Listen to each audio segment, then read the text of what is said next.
주님께서 여러분과 함께 마테오가 전한 거룩한 복음입니다.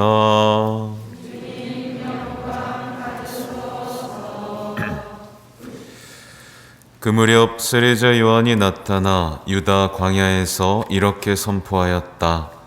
회개하여라, 하늘나라가 가까이 왔다. 요한은 이사야 예언자가 말한 바로 그 사람이다. 이사야는 이렇게 말하였다. 광야에서 외치는 이의 소리, 너희는 주님의 길을 마련하여라. 그분의 길을 곧게 내어라. 요한은 낙타털로 된 옷을 입고 허리에 가죽띠를 둘렀다. 그의 음식은 메뚜기와 들꿀이었다. 그때 예루살렘과 온 유다와 요르단 부근 지방의 모든 사람이 그에게 나아가 자기 죄를 고백하며 요르단강에서 그에게 세례를 받았다.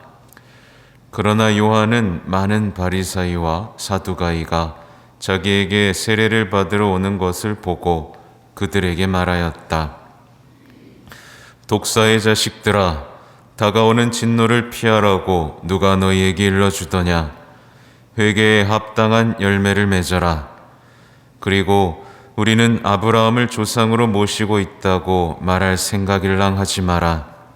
내가 너희에게 말하는데 하느님께서는 이 돌들로도 아브라함의 자녀들을 만드실 수 있다. 도끼가 이미 나무 뿌리에 닿아 있다. 좋은 열매를 맺지 않는 나무는 모두 찍혀서 불 속에 던져진다. 나는 너희를 회개시키려고 물로 세례를 준다. 그러나 내 뒤에 오시는 분은 나보다 더 큰 능력을 지니신 분이시다. 나는 그분의 신발을 들고 다닐 자격조차 없다. 그분께서는 너희에게 성령과 불로 세례를 주실 것이다. 또 손에 키를 드시고 당신의 타작마당을 깨끗이 하시어 알곡은 곳간에 모아들이시고 쭉정이는 꺼지지 않는 불에 태워버리실 것이다. 주님의 말씀입니다.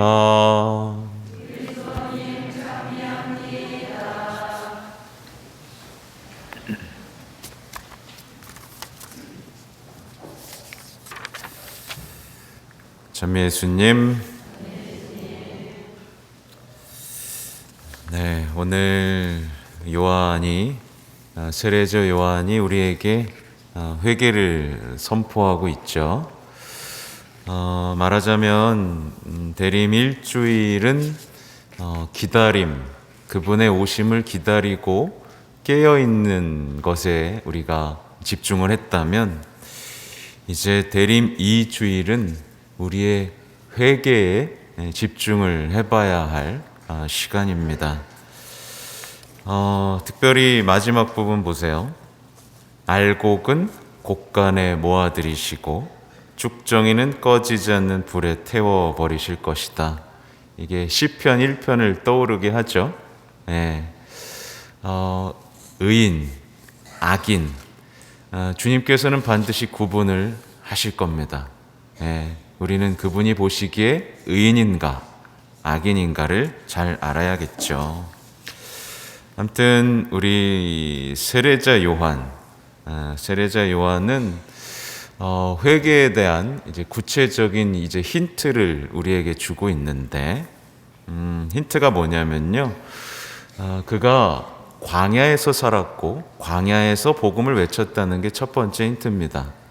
그리고 물로 세례를 주었다는 것, 그리고 주님의 길을 마련하라 라고 말했다는 것, 이것이 우리에게 우리가 어떻게 하면 회개할 수 있는가에 대한 힌트를 주는 거죠.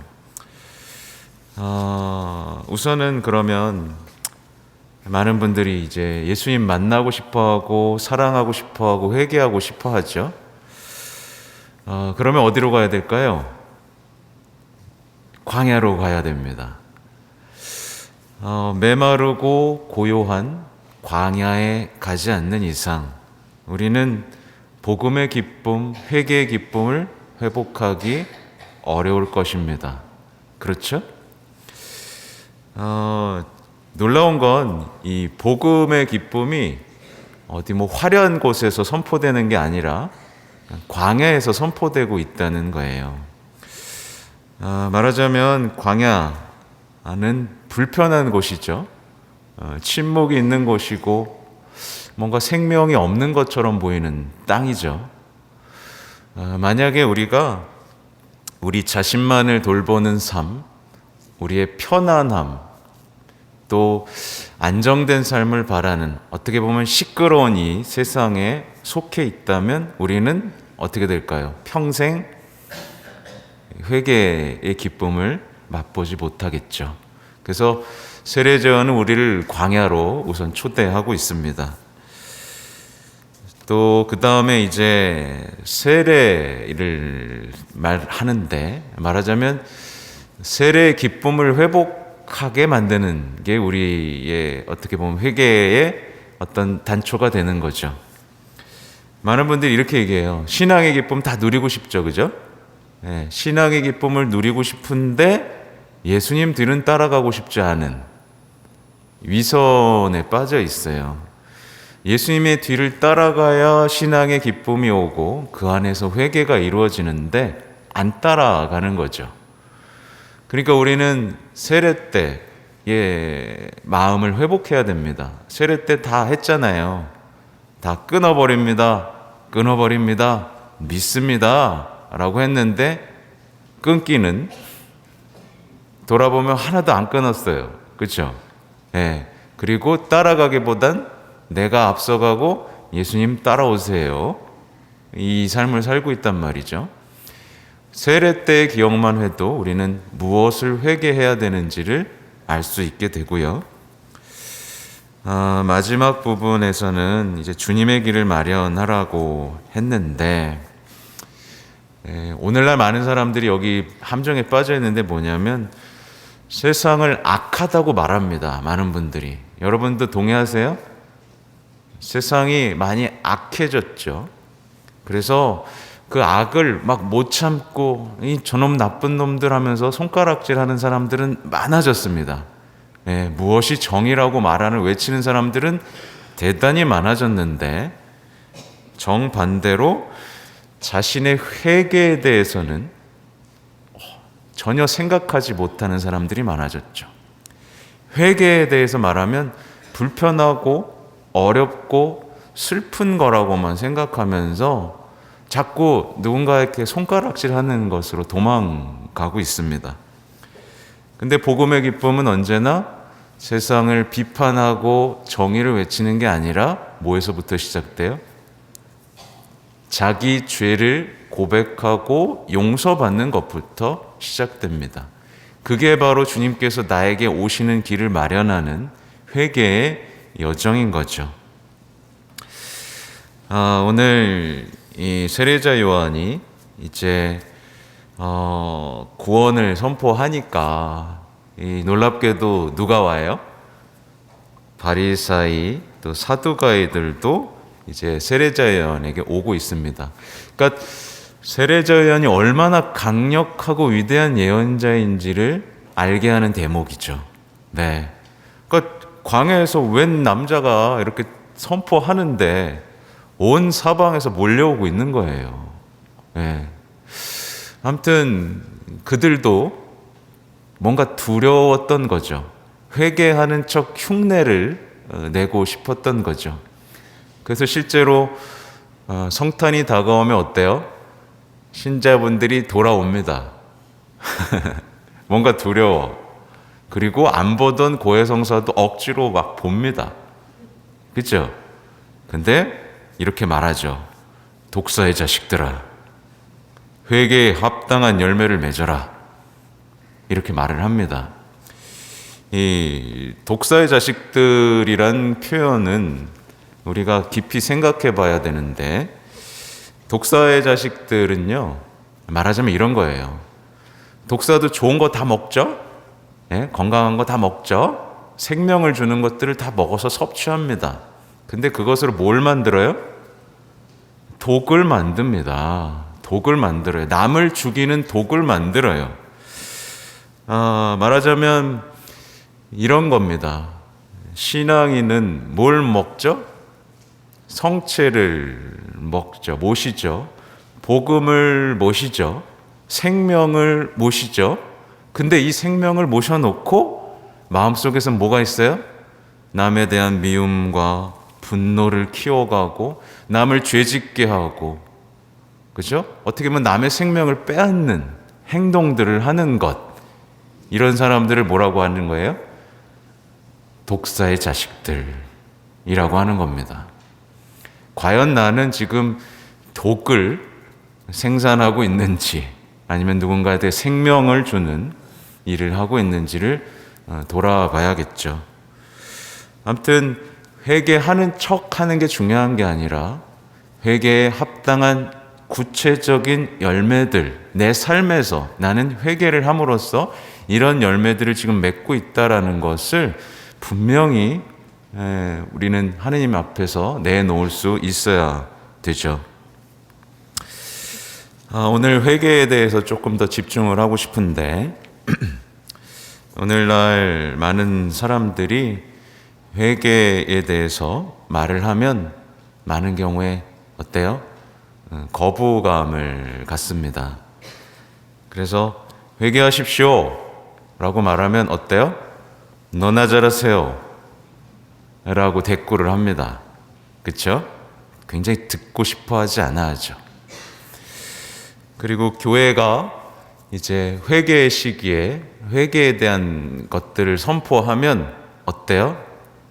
여기 계신 분들은 안 그렇겠지만 많은 분들이 교회를 비판합니다. 네, 교회나 똑바로 해. 성직자들이나 정신 차려. 수도자들이나 잘하라고 라고 하면서 비판의 손가락질을 하죠. 근데 제가 이게 뭐라 그랬어요? 도망가는 겁니다. 내 회개를, 근데 이제 미디어에서 워낙 그러다 보니까 서로 손가락질하는 거 익숙해져 버리고 내 회개에는 무감각해져 버린 거죠. 우리는 분명히 알아야 됩니다. 누군가에 대한 비판을 잘하고 정의를 외친다고 해서 천국에 들어가는 게 아니라는 것을. 네, 내 죄를 뿌리 뽑는 것, 회개의 열매를 맺을 때 우리는 천국에 갈 수 있다는 것을 알아야 됩니다. 또 회개에 대해서 말하면요, 많은 분들이 어떻게 생각하냐면 어차피 바뀌지 않을 것이야 라고 말을 합니다. 내가 회개를 해봐야 나는 바뀌지 않을 거야 라는 어떤 안일함의 늪에 빠지고 있고요. 마치 은총을 받지 못한 사람들처럼 삽니다. 여러분이 죄를 고백할 때마다 그거를 극복하고 해방시킬 은총이 주어집니까? 안 주어집니까? 주어지죠. 근데 마치 어떠냐면 은총을 받지 못한 것처럼 그냥 낙담과 후회, 내가 고해성사를 보면 뭐하나? 라는 것에 잡혀있는 분들이 있어요, 없어요? 있습니다. 그래서 우리는요, 그리스도인들로서 회개하는 신앙의 매력을 되찾아야 됩니다. 회개하는 신앙의 매력을요. 우리는요, 회개하는 것, 죄를 용서받는 것으로 세상에는 없던 기쁨, 평화, 행복 다 누릴 수 있어요. 그죠? 네, 별로 공감이 없나 봅니다. 많은 신앙인들이요, 성당에 나오면서도 계속 우울해요. 계속 우울하고요.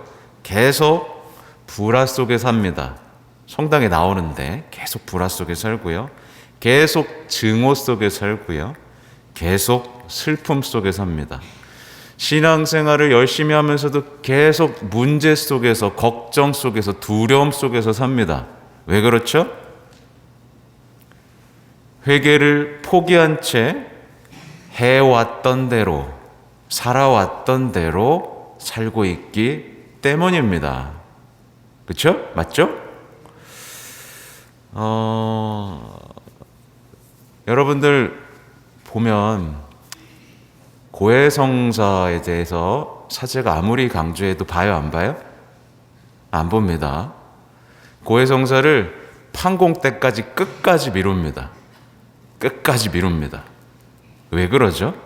왜 그럴까요? 그 마음 안에는 뭐가 있을까요, 도대체? 그 마음에 전부 그런 건 아니겠지만 그 마음에는 뭐냐면요, 고해를 해봐야 변하지 않을 것, 고해를 해봐야 나는 그대로 계속 죄를 질 것이라는 마음으로 정신이 어떻게 된 거예요? 마비된 겁니다. 예. 내가 누굴 미워했어. 예. 또 괜히 화를 냈어. 미사를 빠졌어. 이런 고백 한참 뒤에 하잖아요. 그렇죠? 한 달 전에 미사 빠진 걸 판공 때 갖고 옵니다. 평소에 계속 누군가를 미워했던 것을 판공 때 가져옵니다. 이게 뭐예요? 내가 변화될 수 있다라는 희망이 이미 없는 거예요. 그리고 한편으로는 바뀌고 싶지 않아요. 네, 여행 가고 싶을 땐 여행 가야 돼. 미사 빠지고. 이런 마음이 그 사람 안에 있는 거예요, 없는 거예요? 있는 거예요. 세상 사람들은요, 사람은 바뀌지 않는다고 말합니다. 그렇죠? 사람은 안 변해 라고 말하는데, 많은 신앙인들이 어떻게 됐죠? 거저받은 은총 속에서 성인이 됐습니다. 네, 그 누구도 예외일 수 없어요. 주님께서는 우리가 변화될 수 있도록 은총을 쏟아부어 주시고 우리가 성인이 될 수 있도록 이끌고 계시죠. 만약에 우리가 그분께 첫 자리를 내어드리고 우리의 전부를 봉헌하면 우리는 반드시 변화됩니다. 이게 회심이고 이게 은총이고 우리 그리스도인들이 가진 희망입니다. 우린 변화될 수 있어요. 회개를 통해서요. 그러니 이제는 고해성사의 희망을 좀 가져야 되겠습니다.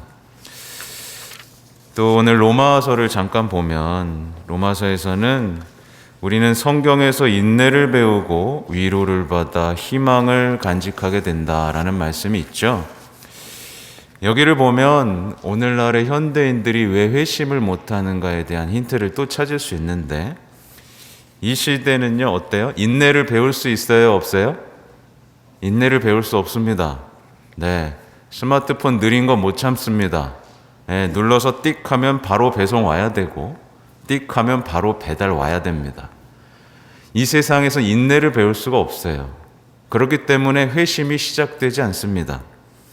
또 위로만 해도 어때요? 육적인 위로 넘쳐납니다. 세상에서요. 그렇죠? 눈의 위로.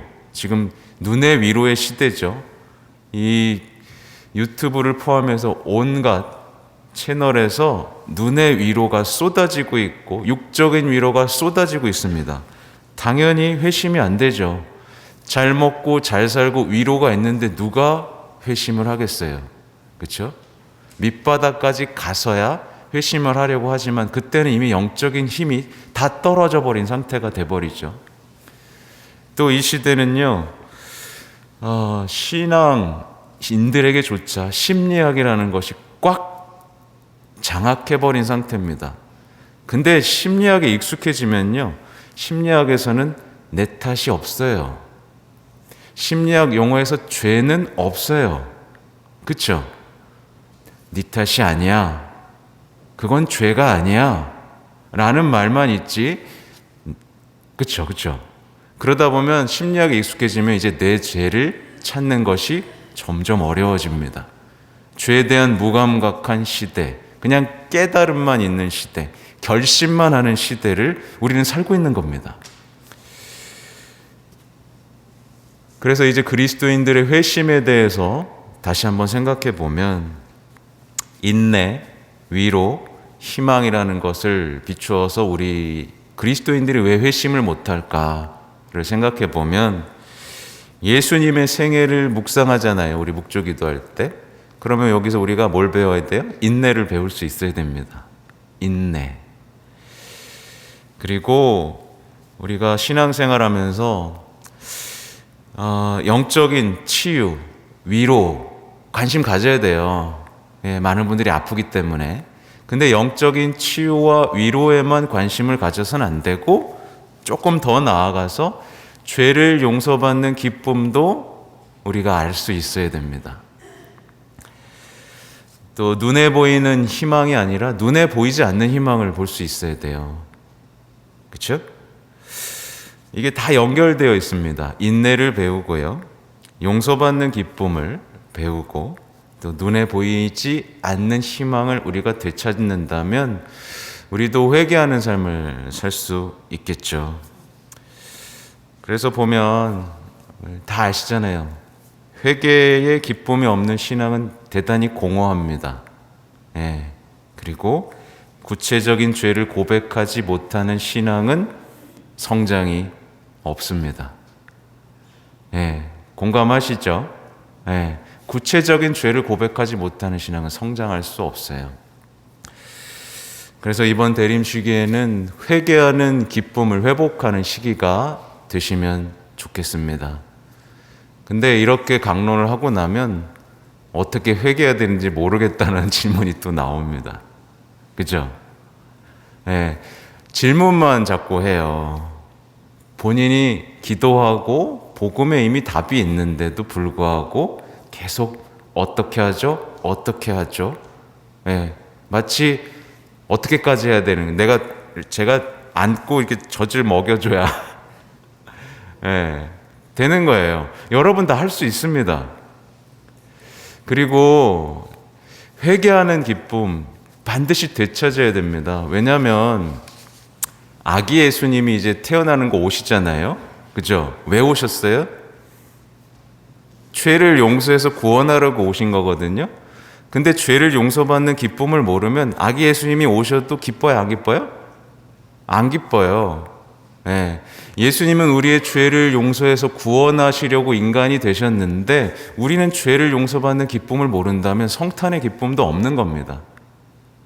그러니까 성탄의 기쁨이 없으니까 어떻게 되는 거예요? 세상 사람들처럼 트리 꾸미고 선물 주고받으면서 성탄 그냥 캐롤을 듣는 기쁨에 빠지면서 나는 성탄의 기쁨이 있어라고 착각하는 거란 말이에요. 그렇죠? 그러니까 성탄의 기쁨은 죄를 용서하러 오신 주님을 맞이하는 기쁨이다. 이것을 위해서는 우리가 이 회개의 여정을 충실히 걸어야만 한다. 그리고 그것은 결코 어렵지 않다. 복음을 읽으면 내가 어디에서부터 잘못되었고 어디에서부터 내가 하느님에게서 멀어졌고 언제부터 내가 세상을 사랑하면서 그분의 말씀과 멀어졌는지 다 나옵니다. 그리고 거기에 비추어 내가 회개하고 싶습니다. 주님, 제 죄를 알고 싶습니다. 제가 고백하고 용서받고 싶습니다. 라고 기도한다면 그 기도는 반드시 들어주십니다. 그러니 이 대림 시기 어렵다 하지 말고 대충 고해성사 때우려는 생각하지 말고 정말 그 회개의 기쁨을 회복해서 한껏 변화된 우리의 모습들 안에서의 어떤 행복을 상상해 보시기 바랍니다. 아무튼 모두가 회개하는 대림 2주일 되시기 바랍니다. 아멘.